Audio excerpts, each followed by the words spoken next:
Assalamualaikum warahmatullahi wabarakatuh. Om Swastiastu, Nama Budaya, Salam Kebajikan.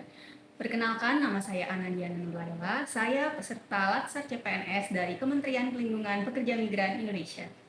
Pada kesempatan kali ini, saya akan membahas mengenai hal-hal yang telah saya pelajari pada Agenda 1.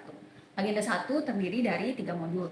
Modul yang pertama membahas mengenai wawasan kebangsaan dan nilai-nilai bela negara. Modul yang kedua membahas mengenai analisis isu kontemporer. Modul ketiga membahas mengenai kesiapsiagaan bela negara. Mari kita bahas mengenai modul pertama. Modul pertama membahas mengenai wawasan kebangsaan dan nilai-nilai bela negara. Apa sih yang dimaksud dengan wawasan kebangsaan? Wawasan kebangsaan adalah cara pandang yang dilandasi akan kesadaran diri sebagai warga dari suatu negara di dalam kehidupan berbangsa dan bernegara sehingga dapat menumbuhkan rasa cinta tanah air, memperkuat persatuan dan kesatuan, serta menumbuhkan semangat bela negara dalam rangka menjaga keutuhan dan kedaulatan NKRI. Saya juga mempelajari tentang 4 konsensus dasar negara Indonesia. Yang pertama ada Pancasila, yaitu dasar negara dan ideologi bangsa. Yang kedua ada Undang-Undang Dasar 1945 yang merupakan konstitusi tertinggi dan hukum dasar Indonesia. Yang ketiga ada NKRI, Negara Kesatuan Republik Indonesia. Jadi Indonesia merupakan negara kesatuan yang berdaulat dengan bentuk pemerintahan republik. Yang keempat ada Bhinneka Tunggal Ika, merupakan semboyan negara yang artinya berbeda-beda tapi tetap satu jua. Selanjutnya mengenai lambang-lambang negara yang merupakan identitas negara Indonesia. Yang pertama ada bendera negara.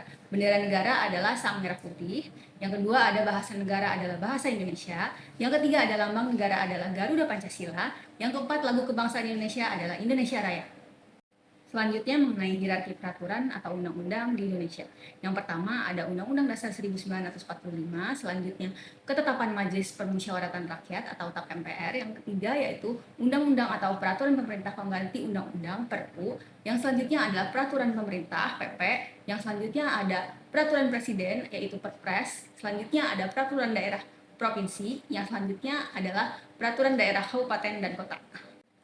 Bela negara. Bela negara merupakan tekad, sikap, perilaku, dan tindakan warga negara baik perseorangan maupun kelompok dalam menjaga kedaulatan negara yang didasari dengan kecintaannya pada NKRI. Undang-Undang 1945 Pasal 27 Ayat 23 berbunyi, setiap warga negara berhak dan wajib ikut serta dalam upaya pembelaan negara. Ruang lingkup dan indikator nilai bela negara. Yang pertama ada cinta tanah air, ditunjukkan dengan adanya sikap menjaga nama baik bangsa dan negara, bangga terhadap bangsa, memberikan kontribusi pada kemajuan negara, menggunakan produk dalam negeri, dan memiliki jiwa patriotisme yang tinggi terhadap negara. Yang kedua, sadar berbangsa dan bernegara, ditunjukkan dengan adanya sikap aktif dalam organisasi dan politik, taat aturan sebagai warga negara, ikut pemilu, berkontribusi positif bagi bangsa, serta menjaga kedaulatan negara.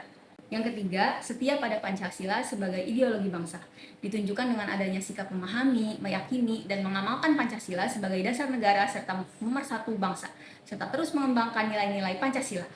Yang keempat, rela berkorban untuk bangsa dan negara, ditunjukkan dengan adanya sikap suka menolong sesama, rela berkorban dan membela bangsa, serta aktif dalam pembangunan masyarakat, bangsa, dan negara. Yang kelima, kemampuan awal bela negara, ditunjukkan dengan adanya sikap gemar berolahraga, menjaga kesehatan, jiwa dan raga, serta cerdas dalam segi emosional, spiritual, dan intelijensia. Mari kita lanjut membahas mengenai modul kedua. Modul kedua membahas mengenai analisis isu kontemporer. Mengapa kita perlu mempelajari hal ini? Karena di dunia ini yang pasti adalah adanya perubahan. Selalu ada perubahan dari masa ke masa, dari zaman ke zaman. Baik itu teknologi yang selalu berkembang, perubahan sikap dan perilaku manusia, dan lain sebagainya. Jadi kita sebagai ASN harus mampu mengikuti perkembangan zaman dengan berpikir inovatif dan kreatif. Untuk menghadapi perubahan-perubahan tersebut, seorang ASN perlu memiliki modal insani. Yang pertama yaitu modal intelektual, yang kedua adalah modal emosional, yang ketiga modal sosial, yang keempat modal ketabahan, yang kelima modal etika atau moral, yang keenam adalah modal kesehatan.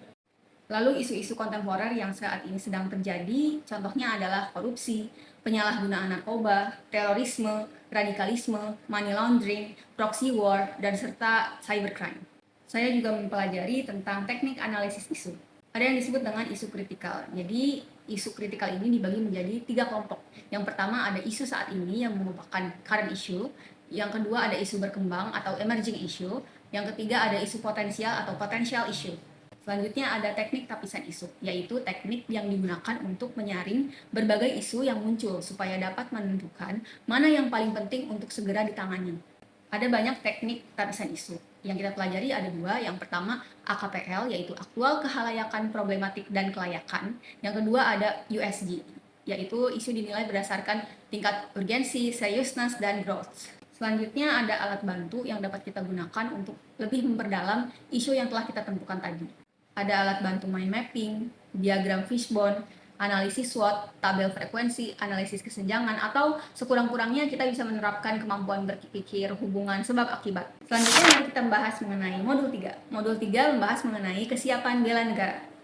Kesiapsiagaan bela negara merupakan suatu keadaan siap siaga yang dimiliki oleh seseorang baik secara fisik, mental, maupun sosial dalam menghadapi situasi kerja yang beragam yang dilandasi oleh kecintaan terhadap NKRI. Selain itu, kesiapsiagaan bela negara juga mempunyai manfaat untuk membentuk ketangkasan, menghilangkan sikap negatif, menumbuhkan perilaku jujur, adil, tegas, serta peduli kepada sesama. Baik teman-teman ASN, sekian yang dapat saya sampaikan pada kesempatan kali ini. Sampai jumpa di kesempatan berikutnya.